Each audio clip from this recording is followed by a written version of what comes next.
Ratusan warga Gili Indah, Lombok Utara menuntut ketersediaan air bersih.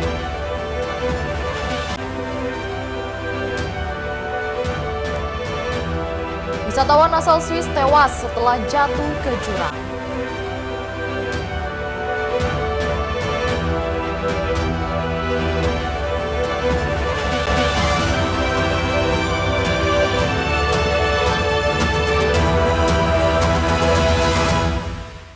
Halo, apa kabar pemirsa? Saatnya memperbarui informasi Anda hari ini. Bersama saya Salsabila, inilah iNews NTB selengkapnya.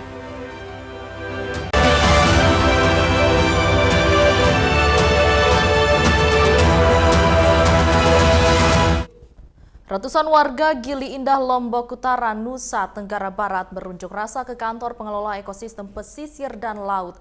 Mereka menuntut ketersediaan air bersih dan menolak izin operasional PT Tiara Cipta Nirwana karena merusak lingkungan.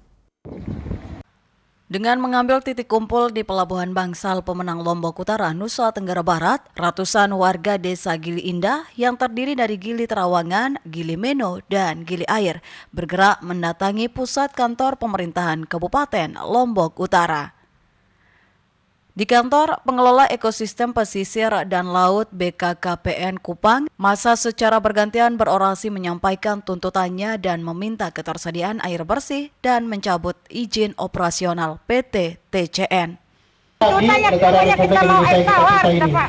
Oh gitu. Yang penting ada air bersih Untuk masuk. peserta demo yang sudah memiliki pita, ada yang memiliki pita, tolong air dipasang. asin, Pak. Tolong dipasang di adanya supaya kita tahu. Sudah berapa lama Anda sudah dapat air? Atau tidak.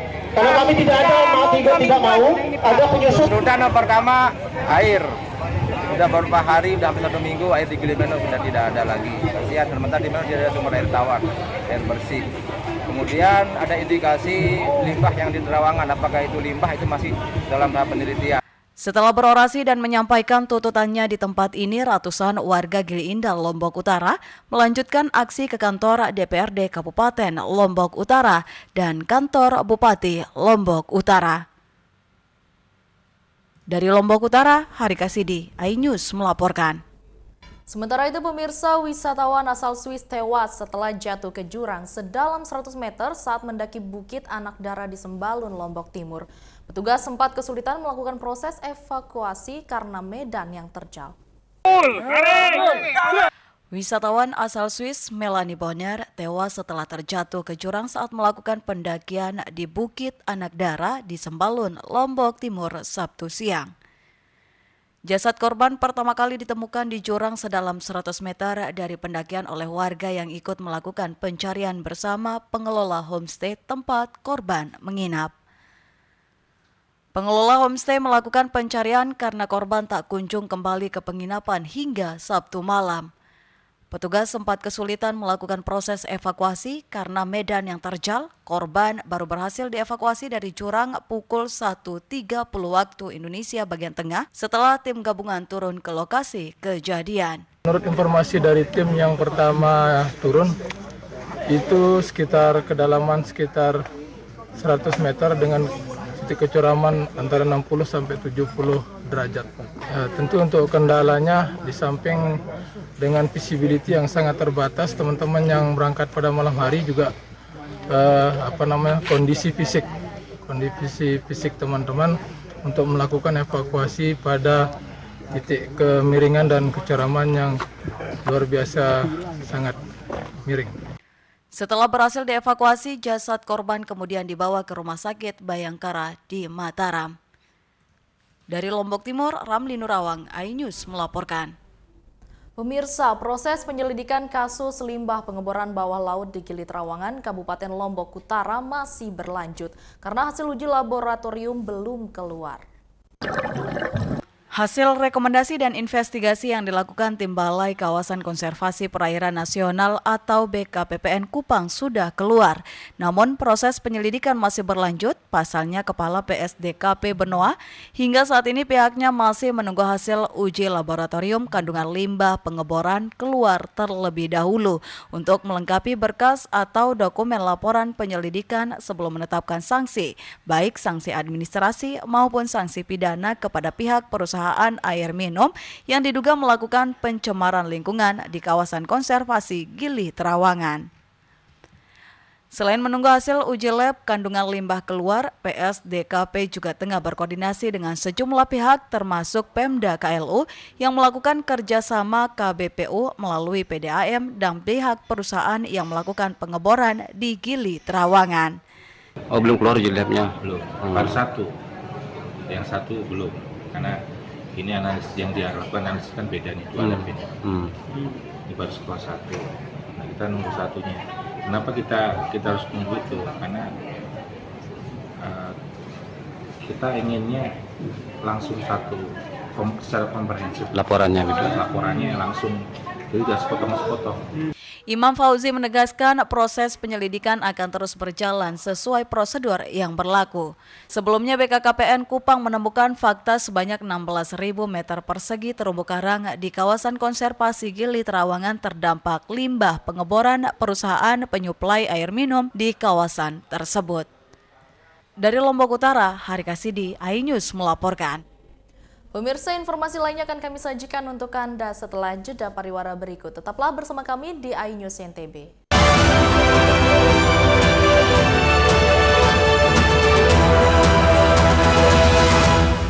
Mengupas makna dan tafsir Al-Quran bersama ulama terkemuka tanah air.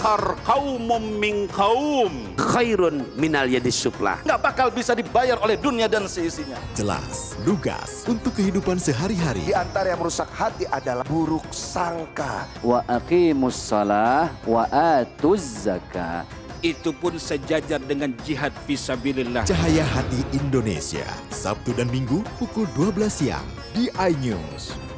Selamat datang di iNews Today. Lengkapi pagi Anda dengan update informasi terkini. Apa penyebabnya? Apakah karena aspal ruas jalan ini amblas membentuk lubang? Boleh nggak sih dikasih senjata? Boleh. Saya punya di bawah supervisor. Kita akan langsung bergabung bersama Giselia Nurahmat. Sejumlah bahan pokok mulai mengalami kenaikan. iNews Today setiap Senin sampai Jumat pukul 10 pagi di iNews. Update informasi terlengkap menuju prime time berkualitas bersama iNews. Halo, selamat sore. Bekerja keras. Ini istilah apalagi? Jenuh error. iNews sore setiap hari. Di iNewsroom dan Banjar. iNews Room Senin sampai Jumat. iNews Prime. Terendam banjir. Jatuhan. Longsor. iNews Prime Senin sampai Jumat. Selamat malam pemirsa. Kembali berkembang tumbang dramatis. iNews Malam setiap hari hanya di iNews. Mani weekendmu bersama program kuliner spesial. Kalaparan, eksplor gokil wisata kuliner. Tempat makan yang jarang terekspos.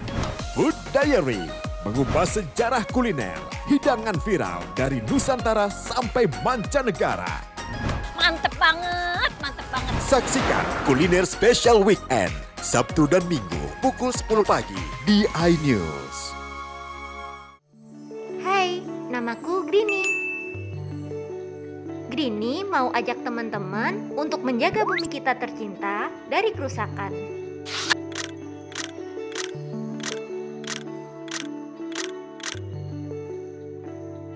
Mau tahu gimana caranya? Yuk, hemat energi teman-teman.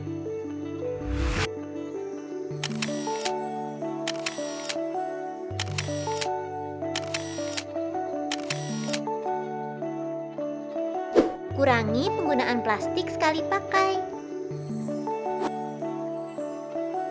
Terus mainan kita kalau udah nggak dipakai, sumbang ke teman lain yang membutuhkan. Bisa kan teman-teman? Yuk kita selamatkan bumi dari kerusakan. Untuk masa depan kita teman-teman.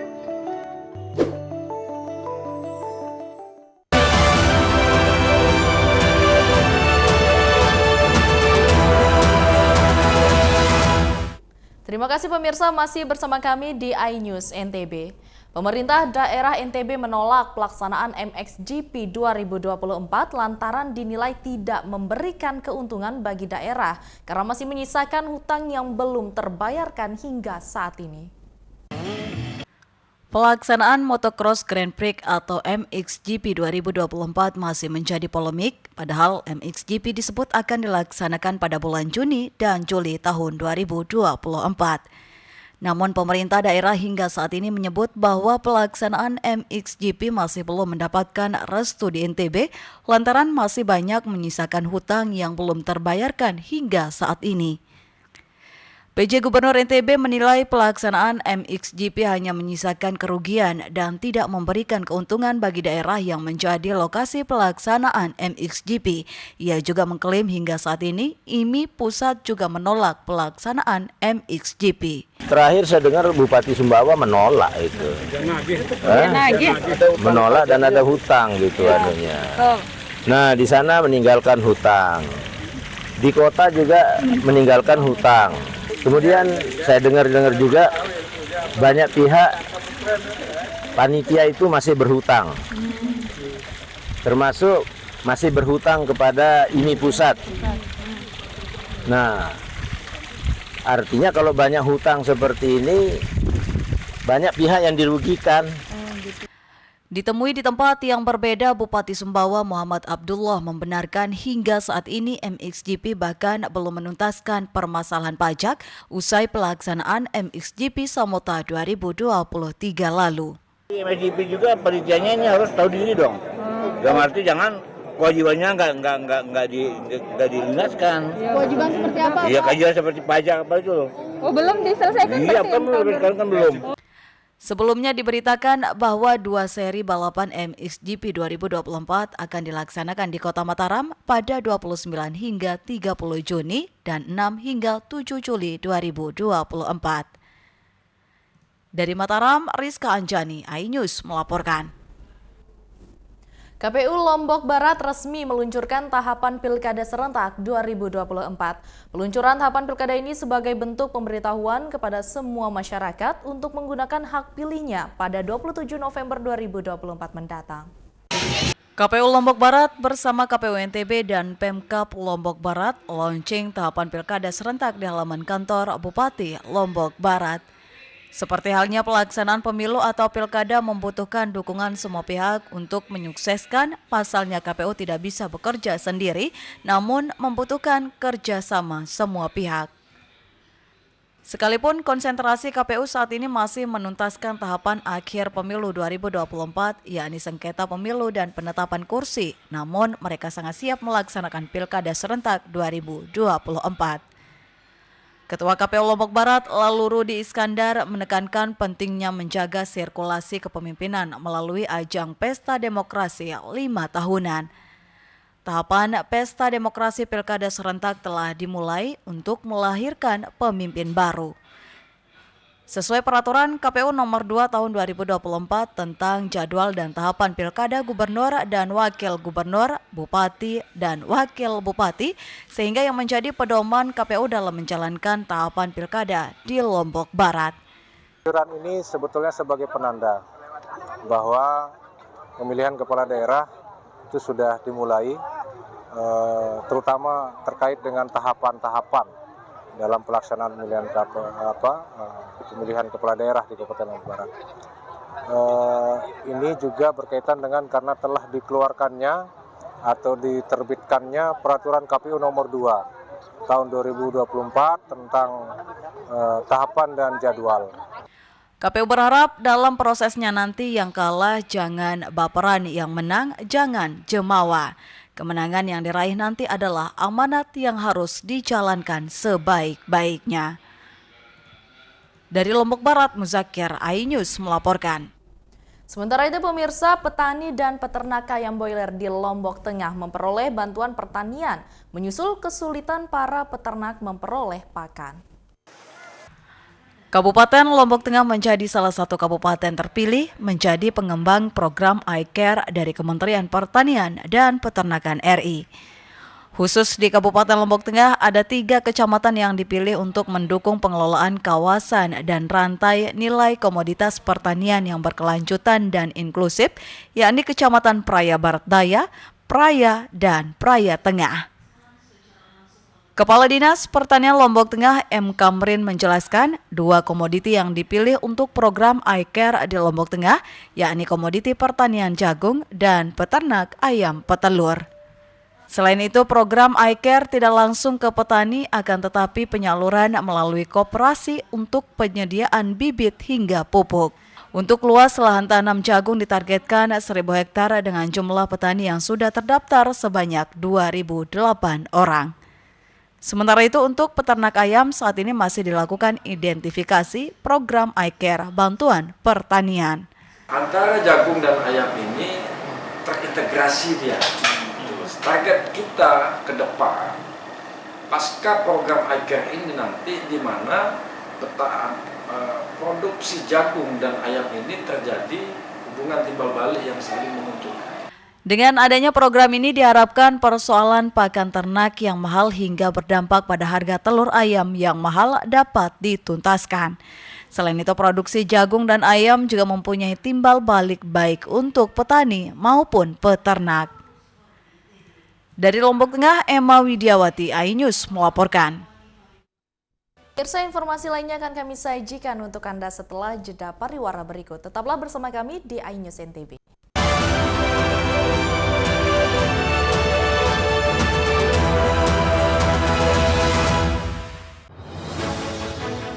Update informasi terlengkap menuju prime time berkualitas bersama iNews. Selamat sore pemirsa. Ditindas oleh mobil tersangka, memanggil mentan untuk dimintai coba memadamkan api. iNews sore setiap hari. Sore pemirsa, kita berjumpa di iNewsroom. Warga Palestina jadikan panggung orasi. Umur capres dan cawapres.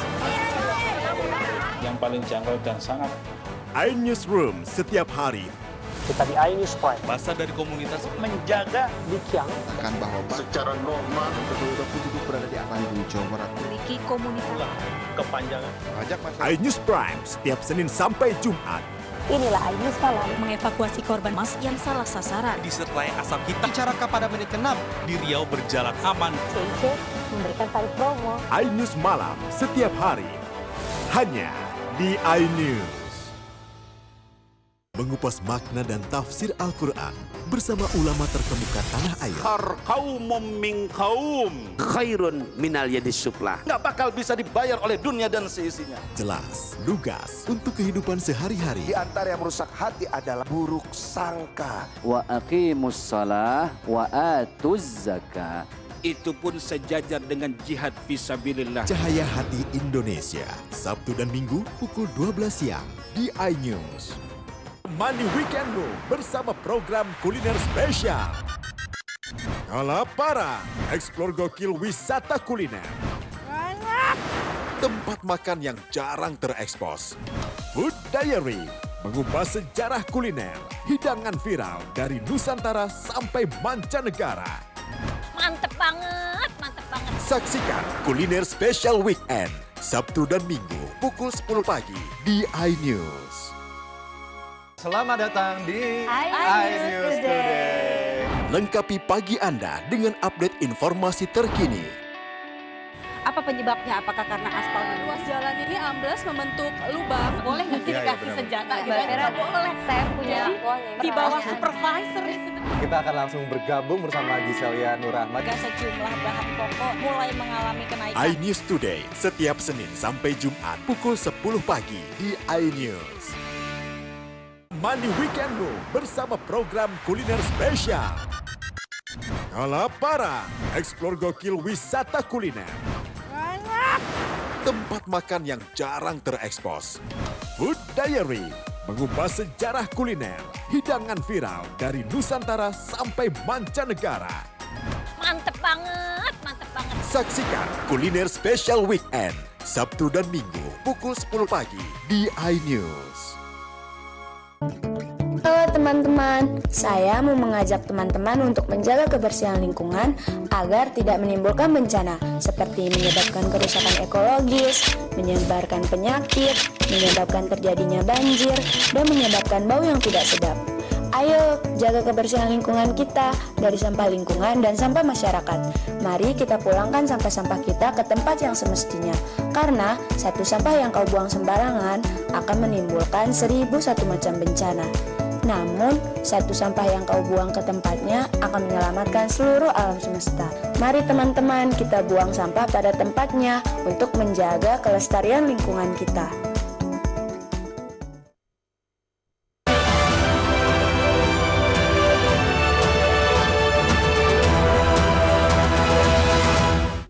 Terima kasih pemirsa masih bersama kami di iNews NTB. Kabupaten Bima dikenal dengan daerah penghasil garam berkualitas tinggi. Ribuan hektar lahan garam dari wilayah Sondasia hingga Lewa Mori-Mori dimanfaatkan warga untuk usaha produksi garam dan bandeng.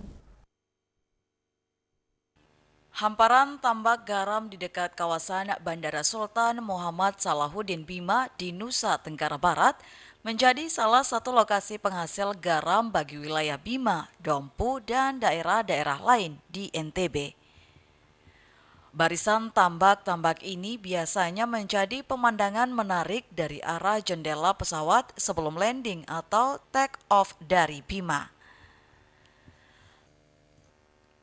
Dalam perjalanan dari Dompu menuju Bima atau sebaliknya pasti akan melewati hamparan tambak garam di pinggir jalan di Desa Talibiu, Kecamatan Woha maupun di Desa Sandosia dan Sonolo. Melihat petani garam yang sedang bekerja di lahannya menjadi hal yang menarik bagi beberapa orang yang melintas di jalan utama penghubung Bima dan Dompu, menyempatkan diri untuk mengambil gambar atau sekedar bersuah foto dengan latar lahan garam. Puluhan tambak garam milik petani dan pengusaha ini membentang sepanjang Teluk Bima sebelum tahun 1950. Lahan-lahan tersebut terlantar dan sebagian dijadikan sawah tadah hujan. Taruh air laut, terus dibinakan 3 hari, terus jadi garam. Oh, dibiarkan selama 3 hari? Biarkan 3 hari itu, nanti dia jadi garam. Prosesnya kayak gimana aja, Ibu? Prosesnya ini baru kemarin taruh airnya ini sudah mulai jadi garamnya. Ini bambu ini untuk dikeluarkan garamnya. Oh. Keluarkan garamnya. Berarti sudah keluar taruh di atas ini, terus sudah kering kita isi di karung. Usaha garam di sekitar Teluk Bima itu meliputi 2 kecamatan, yakni Bolo dan Woha, dengan luas sekitar 1.200 hektar dengan pemilik lahan sekitar 56 orang. Jumlah pekerja di area lahan garam tersebut sekitar 2.500 orang yang terdiri dari buruh kasar yang mengumpulkan garam dari dalam petak ke dalam karung dan buruh panggul yang menaikkan garam ke truk pengangkut. Upah buruh garam berkisar Rp5.000 hingga Rp10.000 per karung garam. Dalam satu musim panen, rata-rata para petani bisa mendapatkan 120 ton garam kasar. Iya sih, kadang-kala sih tergantung juga. Kadang lagi musim hujan nggak bisa masuk juga kan. Berapa dikasih Pak per hari? Tergantung sih, ini kan tergantung dari perhitungan karung. Rata-rata berapa Pak? Ini saya lumayan 5.000 lah. 5.000 per karung? Kadang seminggu itu 3 kali panen Pak, seperti itu ya? Iya, kalau di sini kadang sekali seminggu, 2 kali seminggu lah. Tergantung dari cuaca juga sih. Melihat potensi petani garam pada tahun 2009, pemerintah Kabupaten Bima menjalin kerjasama dengan berbagai stakeholder di luar negeri untuk meningkatkan nilai jual garam. Selain itu, pemerintah Kabupaten Bima juga selektif menertibkan izin penjualan garam keluar daerah dan garam yang tidak mengandung yodium tidak boleh dikirim sesuai amanat Peraturan Daerah Provinsi NTB Nomor 3 Tahun 2006. Dari Bima, Herkiandi, iNews melaporkan. Pulau Satonda merupakan salah satu destinasi wisata di Nusa Tenggara Barat yang diminati wisatawan. Selain menampilkan keindahan alam yang menakjubkan, keunikan dari destinasi wisata ini memiliki sebuah danau di tengah lautan dengan kadar asin yang lebih tinggi dari air laut. Destinasi Pulau Satonda terletak di lepas pantai utara Pulau Sumbawa. Pulau Satonda masuk ke dalam wilayah Kabupaten Dompu, yang terletak sejauh 3 km dari Selat Sanggar di Laut Flores. Pulau Satonda merupakan salah satu surga tersembunyi dengan danau purba yang terbentuk di tengah-tengah pulau, yang terbentuk dari letusan Gunung Satonda ribuan tahun silam. Gunung Satonda merupakan gunung api purba yang usianya jauh lebih tua dibandingkan Gunung Tambora yang berjarak sekitar 30 km dari pulau ini. Pulau yang terdiri dari perairan ini memiliki luas 2.600 hektar yang terdiri dari daratan dan perairan. Pulau Satonda berdiri kokoh dan indah di tengah-tengah lautan dengan hijaunya vegetasi yang tumbuh menutupi ganasnya gunung aktif Satonda. Selain itu, Pulau Satonda juga memiliki terumbu karang alami luas di perairan sekitarnya dan ditetapkan sebagai Taman Wisata Alam Laut sejak tahun 1999. Keunikan dari pulau ini memiliki sebuah danau di tengah lautan dengan kadar asin yang lebih tinggi dari air laut yang dikelilingi Gunung Satonda dengan luas 2,5 km persegi dengan kedalaman 86 meter. Belum diketahui penyebab air di danau ini asin, namun banyak beranggapan yang menyatakan air asin tersebut dikarenakan bercampurnya air danau dengan air laut yang terperangkap di danau saat Gunung Tambora meletus. Dari penelitian ilmuwan Eropa pada 1984, 1989, dan 1996, menemukan kadar air danau Satonda asin dengan tingkat rasa yang lebih tinggi daripada air laut biasa. Keduanya menyimpulkan cekungan yang membentuk danau ini terbentuk dari kawah yang berusia lebih dari 10.000 tahun. Sementara itu, masyarakat setempat memiliki cerita tersendiri dari terbentuknya danau air asin Satonda ini. Mereka percaya danau tersebut berasal dari air mata penyesalan Raja Tambora karena pinangnya ditolak mentah-mentah. Kemudian sang Raja Tambora tidak mengetahui wanita pinangannya adalah ibu kandungnya sendiri. Pasalnya Raja telah berpisah dengan sang ibu sejak kecil karena lamarannya ditolak. Sang Raja pun murka hingga membuat Gunung Tambora meletus. Meletusnya gunung tersebut juga menimbulkan tsunami raksasa hingga memisahkan daratan menjadi pulau-pulau kecil, salah satunya Satonda. Selain itu, di pulau ini juga tumbuh suatu tanaman berupa pohon bernama Kalibuda dan masyarakat setempat percaya pohon ini bisa memberikan harapan dan terkabulnya permintaan bagi siapapun yang menggantungkan batu. Hingga saat ini hal tersebut masih dipercayai oleh masyarakat setempat maupun wisatawan. Ya, itu tergantung dari kepercayaan sih. Mereka datang ada permohonan harapan lah gitu. Punya harapan. Kalau kepercayaan orang-orang dulu tuh. Dulu kalau yang zaman dulu cuman lilitkan benang di pohon cuma. Tapi lambat laun gantung batu. Selain menikmati keindahan alam dan pantainya yang berwarna biru pekat, pengunjung juga akan menyaksikan keindahan air yang sebagian berwarna hijau toska pada permukaan yang dangkal. Di objek wisata ini, pengunjung bisa melakukan berbagai aktivitas seperti berenang, snorkeling, hingga olahraga air seperti kayak atau kayaking. Dari Dompu, Herkiandi, iNews melaporkan. Pemirsa, informasi tadi sekaligus menutup perjumpaan kita. Terima kasih telah menyaksikan iNews NTB. Saya Salsabila mewakili seluruh kru yang bertugas pamit undur diri. Selamat melanjutkan aktivitas Anda dan sampai jumpa.